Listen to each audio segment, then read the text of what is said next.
All right, so that brings us to the next step,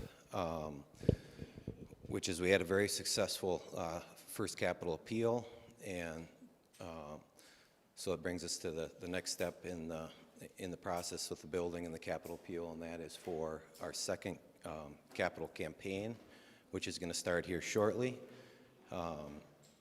So as far as finishing up the first one and jumping right into the second one, some people ask why are we doing that or why do we need to do that, and I guess there's a few reasons.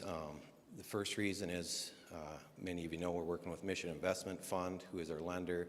They've been great to work with.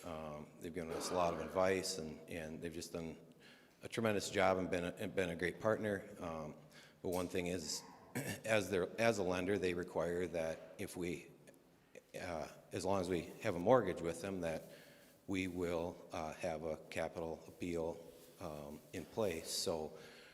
So that's kind of the gist of the start of the second capital appeal fund that is starting here shortly. And the second reason, as we talk in council, and I guess my personal feeling is that,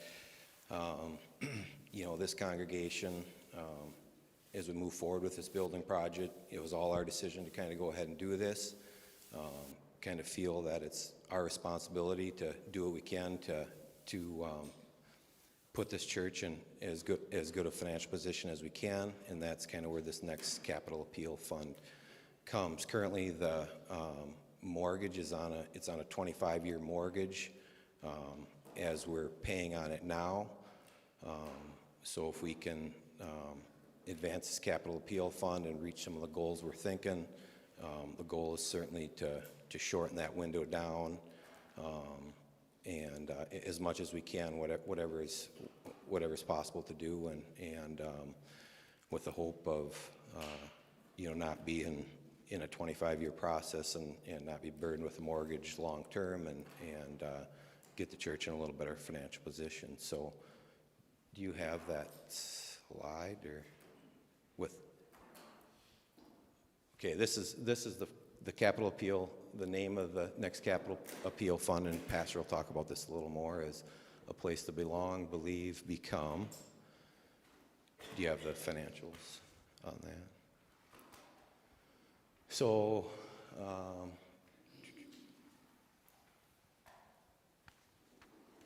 the capital. So, as Tina said, we raised over $400,000 on the first one. Our goal for the second one is $375,000, and how that would be broken down. $220,000 of that would end up being strictly on principal to help pay down our part of our original mortgage. Started at $800,000, so that would help reduce that, and then part of that would go towards mortgage payments. As it sits right now, and I think we'll talk about the general fund too, increasing that a little bit. Our current mortgage is higher than our previous mortgage, and our general account has not kept up with that, I guess I will say. So part of the capital appeal fund will be penciled in to help pay that extra mortgage, at least until the general fund is able to do that on its own. So, all right, I think that's kind of. I can take it from here if you like. Okay. Yeah. So. So just to go back in that capital campaign, and to once again say thank you and can I get my ushers to help me? All right, so we're going to pass these out. Because we kept our mortgage at a minimum, okay, we're passing out mini candy bars, okay? So do you make the connection, right? Mini and minimum? Okay, you're all with me. Good, this early in the morning. So thank you for that.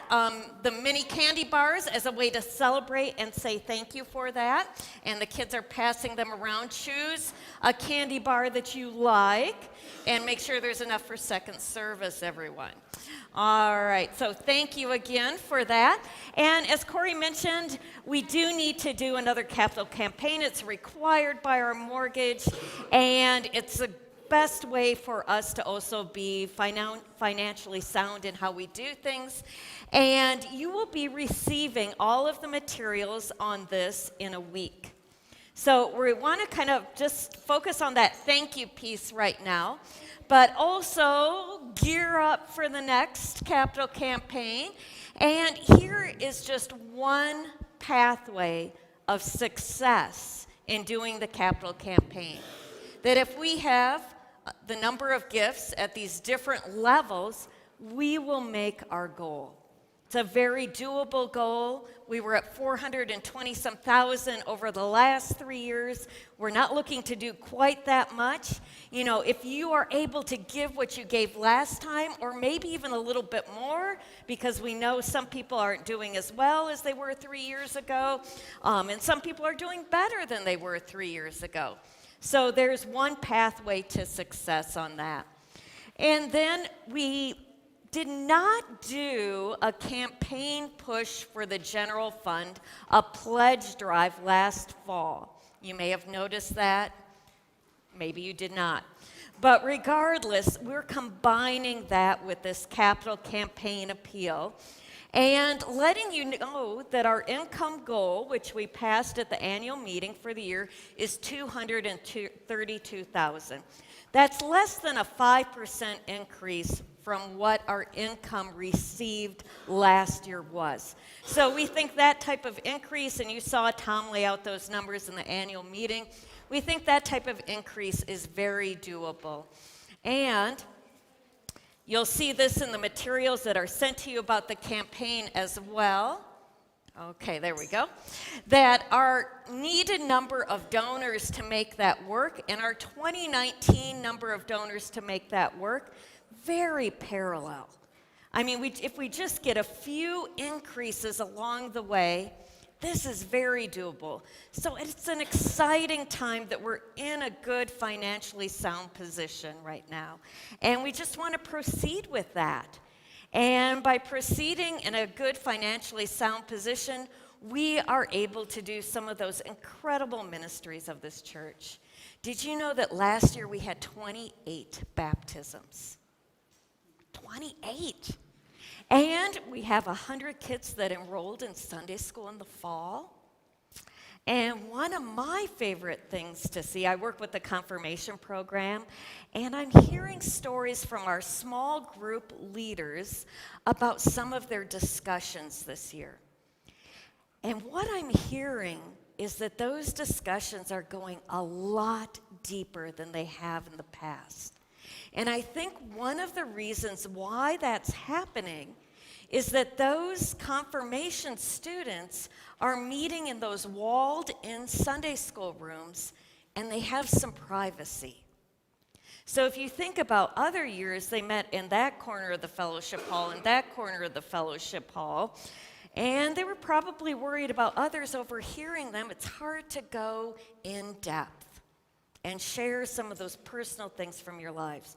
Or sometimes we would put them in the little kid Sunday school rooms, on the little kid chairs, and confirmation age students sitting on little chairs,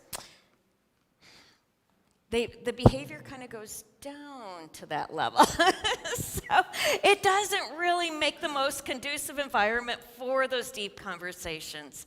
And we're starting to see those this year.